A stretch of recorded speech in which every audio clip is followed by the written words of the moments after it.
Dios les bendiga a todos. Un saludo muy especial a la ingeniera Carla Barahona, a los directivos de la Universidad Nicaragüense Martin Luther King. El grupo número 2 se presenta para exponer los 4 grandes modelos económicos. El grupo número 2 está conformado por nuestro hermano Henry Mejía, Marta Herrera, Mayuri Jiménez, Alejandro Macías, Wilson Solórzano, José Medina, Justo Miranda, Anderson Calpa, Vanessa Ayala, Erika Ayala y Yairlas Luisa, mi persona. Vamos a empezar por la introducción. Esta introducción la hemos hecho diferente, algo diferente. Espero que les guste y que presten mucha atención a este gran tema y que puedan entender este precioso tema.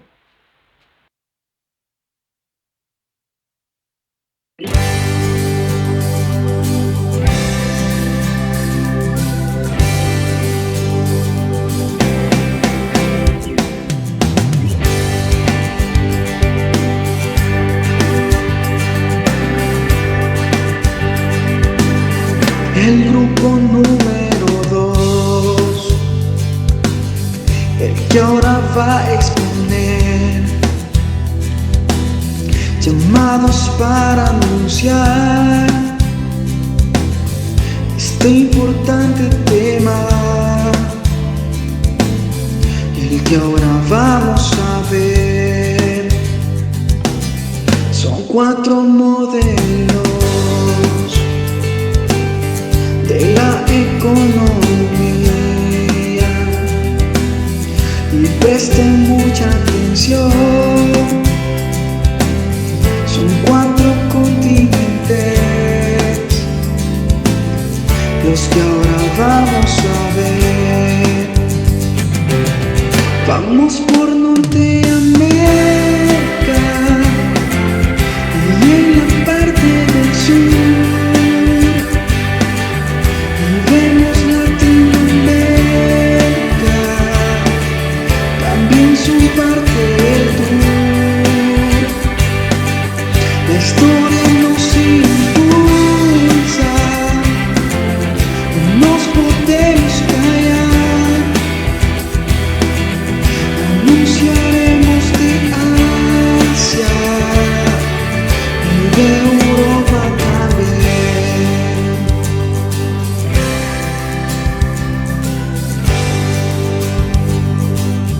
El grupo número 2, el que está exponiendo,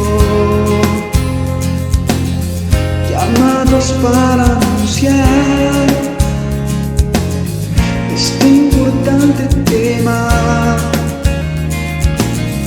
el que ahora estamos viendo. Le damos gracias a Dios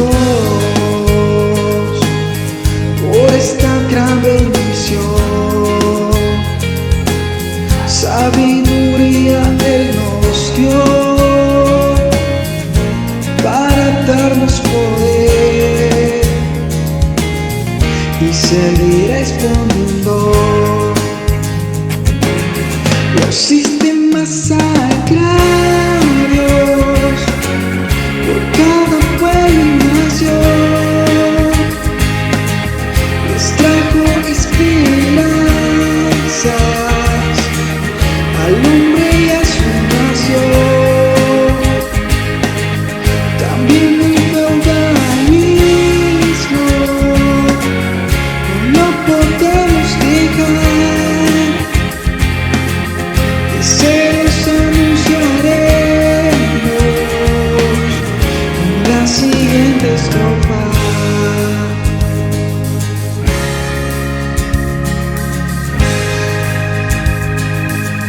La aristocracia feudal en la Edad Media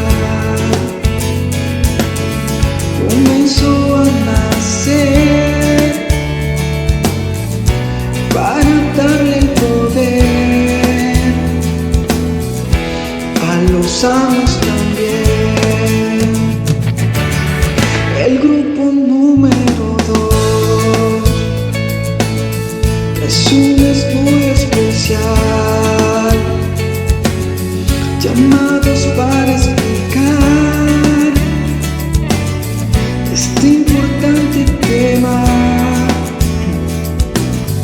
que se nos asignó. Y el mercantilismo por cada pueblo y nación, por los metales preciosos que les trajo la riqueza, también el capitalismo no podemos callar, también el comunismo se lo vamos a aplicar, se lo vamos a aplicar.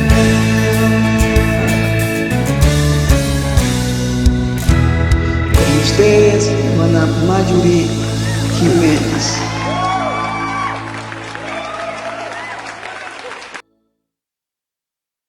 Gracias por esa hermosa introducción y como la canción decía, somos el grupo número 2. Un saludo muy especial a la ingeniera Carla Barahona y a todos nuestros compañeros. Vamos a hablar sobre los sistemas agrarios. Los sistemas agrarios se basan en los recursos naturales y en la agricultura moderna, teniendo en cuenta las dimensiones sociales, culturales, políticas y económicas. Y también vamos a hablar en el ámbito de Latinoamérica, Norteamérica, Asia y Europa. Los sistemas agrarios, según Jeff Lacoste, en 1983, fue definido como el conjunto de técnicas empleadas en una explotación para sacar alimento o ganancias. Pero para ello es necesario la utilización de suelo, tener en cuenta las condiciones climáticas que tengamos en ese momento, la combinación de cultivos y de actividades ganaderas.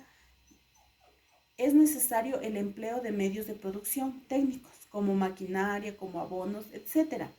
También es necesario el empleo de medios humanos, es decir, la mano de obra.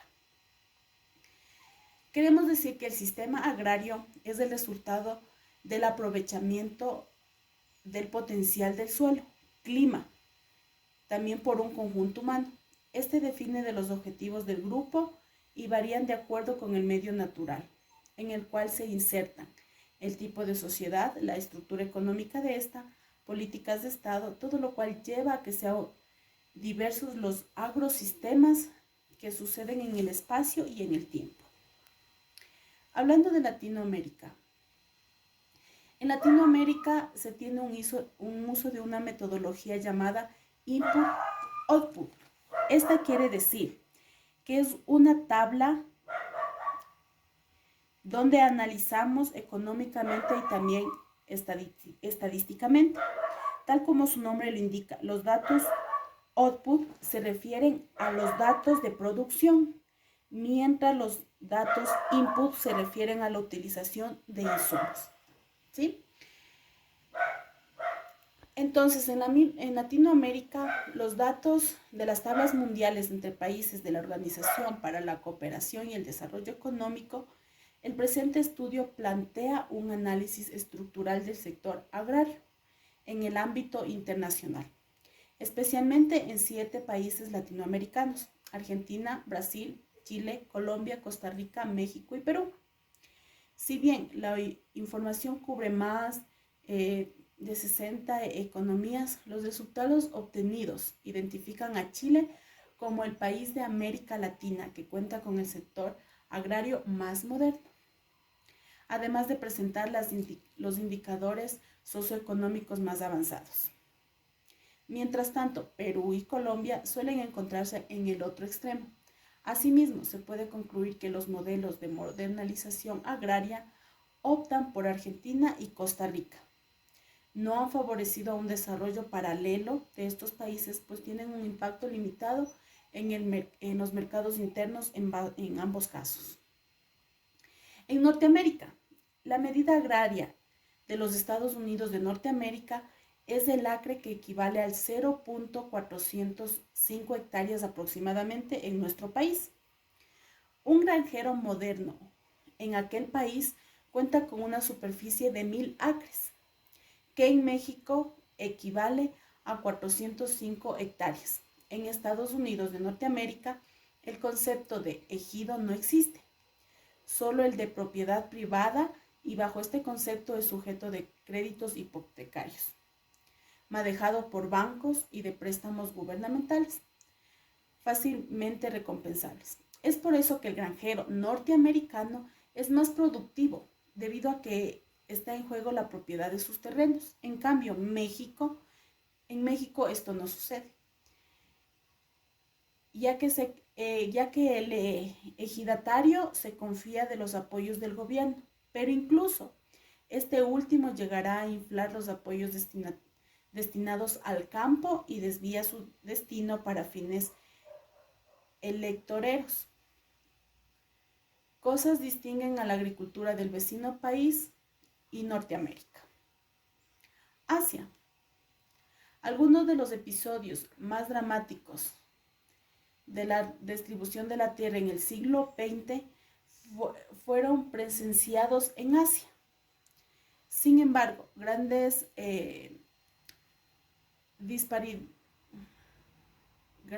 disparidades de acceso, a la tierra continúan saturando su expansión. Las luchas por el control y la posesión de la tierra agraria o rurales continúan realizándose en muchos lugares, pero últimamente no han recibido atención regional, se lo puede decir, mucho menos a nivel global. El fin de la Guerra Fría, junto con la explotación de naciente industrialismo en muchos lugares, ha borrado el intenso contexto ideológico de movimientos anteriores para conseguir tierras para los desposeídos. Sin embargo, a pesar de esta situación, las luchas por las tierras persisten en varios trasfondos. Algunos de ellos son específicos del tardío siglo XX, como el colapso de la agricultura colectiva, mientras otros son extensiones lógicas por expandir y profundizar programas previos a la reforma agraria. Hablamos en Europa.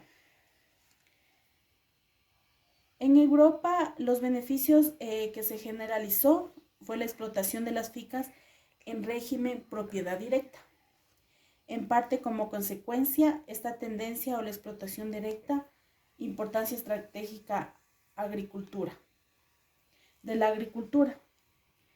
En Europa, antiguamente se quiso llegar a que sea posible que los agricultores adquieran de una mejor maquinaria, de una mejor remuneración, que es lo que se ha ido en el transcurso de los años adquiriendo. Continuamos con el sistema feudal. El feudalismo es el sistema político, económico y social que se desarrolló en los países europeos durante la Edad Media. En resumen, la principal característica del feudalismo es que se dividía la población en dos grandes grupos, señores y vasallos. Estas categorías, que se adquirían casi exclusivamente por nacimiento, determinaban todos los ámbitos de la vida. En el feudalismo también existía el trueque, quiere decir intercambio de productos. En el feudalismo encontramos algunas características, como es la división social con fuerte jerarquización en dos estamentos: señores, que son los privilegiados, y vasallos, los no privilegiados. Desaparición de un poder central y expansión de feudos que asumían funciones estatales, quiere decir con la legislación, impuestos y justicias. Lealtad del vasallaje configuró un sistema de dependencia personal entre individuos. Esta lealtad personal sustituyó a lazos basados en estados o estructuras políticas territoriales. La vida rural se intensificó gracias al papel prepotente de las tierras en la economía. También la Iglesia Católica se consolidó como un actor de primer orden, político, social, económico y culturalmente, con un importante poder terrenal. En Latinoamérica, la controversia respecto de si América Latina tiene características feudales o capitalistas para poder parecer académicamente, pero durante muchos años el movimiento reformista basó su estrategia política en las siguientes proporciones. 1. España era un país feudal. 2. España trasplantó su sistema medieval al Nuevo Mundo y la colonización se llevó a cabo bajo el régimen feudal. 3. En América Latina creció una aristocracia feudal y más tarde se independizó en España. 4. Una aristocracia feudal gobernó los países latinoamericanos durante los siglos XIX y XX, impidiendo el desarrollo del capitalismo y el surgimiento de una burguesía nacional. 5. Los partidos populares deben respaldar a la burguesía progresista contra la oligarquía feudal para cumplir con los objetivos democráticos burgueses por medio de un frente de la liberación nacional. En Norteamérica, lo más parecido el feudalismo experimentado en lo que ahora es Estados Unidos ocurrió bajo lo que se llamó el sistema patrón, que quiere decir patrón.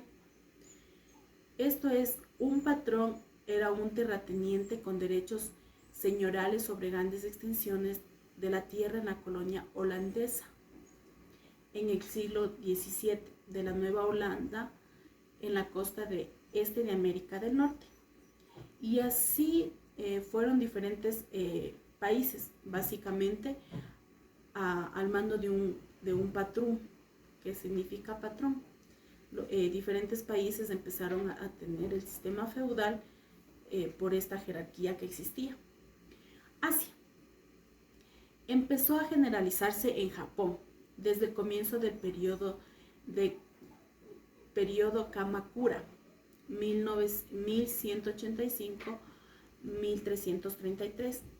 El principal instigador fue Minamoto no Yoritomo, 1147 a 1199, a quien en 1192 se nombró a sí mismo director militar o shogun de Japón, quiere decir el jefe, el director. Sin embargo, a diferencia de Europa, el sistema feudal japonés estaba menos basado en contratos y era más bien un asunto personal entre señores y vasallos, con una fuerte influencia paternalista por parte de los primeros, a los que hacían referencia como Oya, o también llamado padre. En Europa, el feudalismo fue un sistema social y político que surgió a principios de la Edad Media y se desarrolló e instaló en Europa durante varios siglos, aunque en una constante evolución. Esta nueva sociedad surgió en respuesta a presiones exteriores e interiores que actuaban sobre el sistema anterior. Los procesos de esta índole rara vez son el resultado de decisiones formales, sino la solución que los hombres dan a unas circunstancias ambientales cambiantes, lo que es particularmente cierto en el caso del feudalismo, al que dio paso el decadente sistema romano en una última fase. Y ahora vamos a continuar con el hermano Henry. Muchas gracias, hermana Marjorie, por esa explicación tan concisa y muy detallada acerca de los sistemas agrarios y el feudalismo. Antes de empezar mi parte, quisiera saludar a las autoridades del CEP, el Centro de Estudios Bíblicos, también a las autoridades de la Universidad Evangélica Nicaragüense Martin Luther King y a nuestra tutora, la ingeniera Carla Barahona. A mí me ha correspondido la parte de lo que es el sistema mercantilista. Como mi compañera ya les explicó, lo que es el sistema agrario marcó un antes y un después en la vida del hombre, en la historia del hombre. Hay de igual forma el feudalismo. Entonces, en este momento vamos a ver lo que es el sistema mercantilista, ¿no es cierto?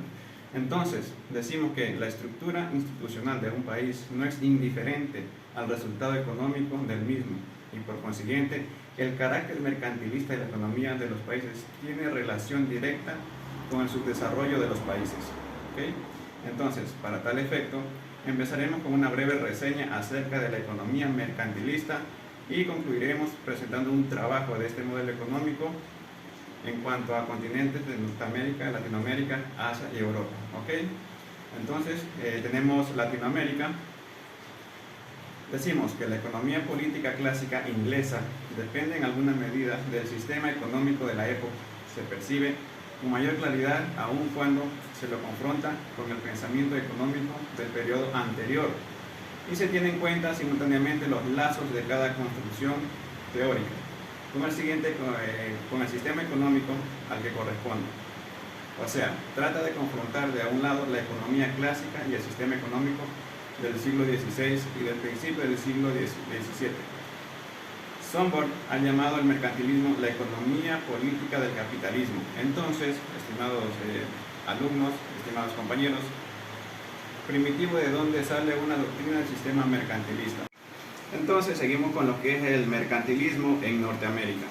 Las necesidades vitales debían aplacarse con bienes producidos dentro del propio país. Una política económica de esta naturaleza requería tiempo para realizarse integralmente. En consecuencia, hablamos que fomentar la balanza comercial y la balanza económica favorables. Renació el mercantilismo, diremos mejor, las prácticas mercantilistas, pero la inspiración de este mercantilismo era diferente en los siglos XV, XVI y XVII. Buscó el mercantilismo el robustecimiento de la monarquía frente a la dispersión anarquista de los príncipes y señores. De los príncipes y de los señores feudales. La monarquía absoluta necesitaba, para consolidarse, ejércitos, mercenarios y burocracia fiel. Su sostenimiento exigía gastos, vale decir, dinero para sufragios. Ahora vamos a ver lo que es el mercantilismo en Asia.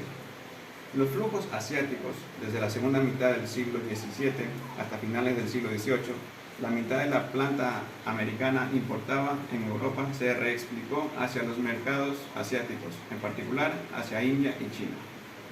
Básicamente fueron 3 rutas de la plata en Europa con las regiones. Ahora vamos a ver lo que es el mercantilismo en Europa. El objetivo principal de este trabajo ha sido proporcionar una medición lo más precisa posible del crecimiento de los precios en Europa, entre 1500 y 1700. En primer lugar, se calcula que un índice ponderado de precios para Castilla de la nueva homogéneo con el de otras regiones europeas, y así poder incorporar a nuestro estudio una de las áreas en las que tradicionalmente se ha concentrado el examen de la revolución de los precios. A continuación, y utilizando los instrumentos que suministra la moderna teoría monetaria, he tratado de ofrecer una interpretación del comportamiento de los precios sustentada en la teoría cuantitativa del dinero, que, a mi entender, sigue agotada la mejor explicación de los cambios a largo plazo en el nivel absoluto de precios. Entonces, ahora, como ya hemos visto lo que es el mercantilismo en los 4 continentes, vamos a ver lo que es el capitalismo con su contraparte, lo que es el comunismo.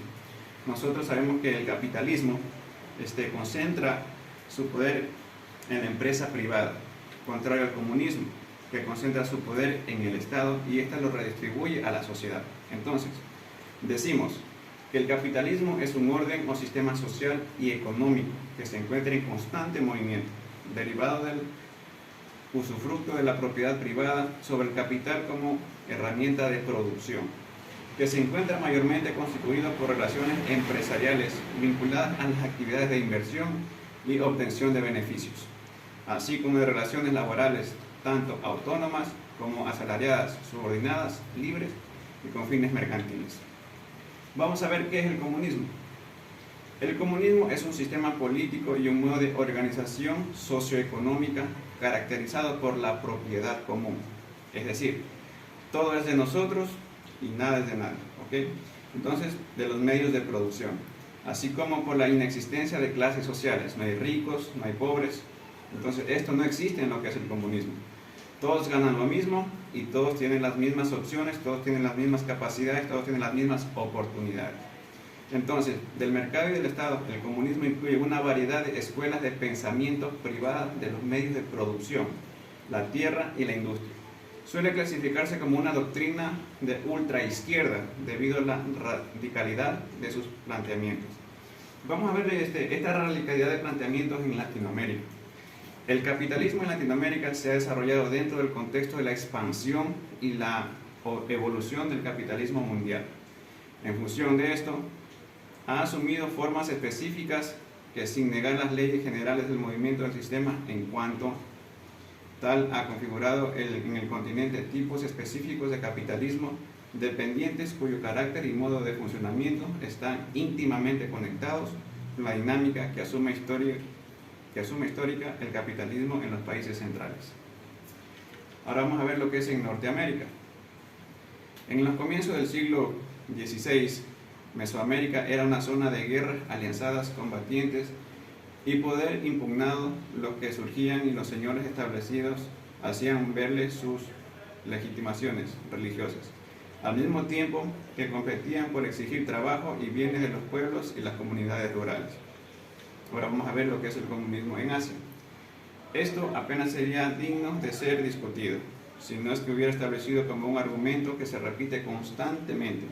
En su forma más compleja, como lo hace Baran, adopta la forma de un intento de ver qué es lo que se hizo posible que solamente el Japón, entre todas las tierras de Asia, se desarrollase hasta convertirse en un país capitalista avanzado, y luego viene la interrogación de si las semejanzas que hay entre una situación y otros países pesan más que las desigualdades.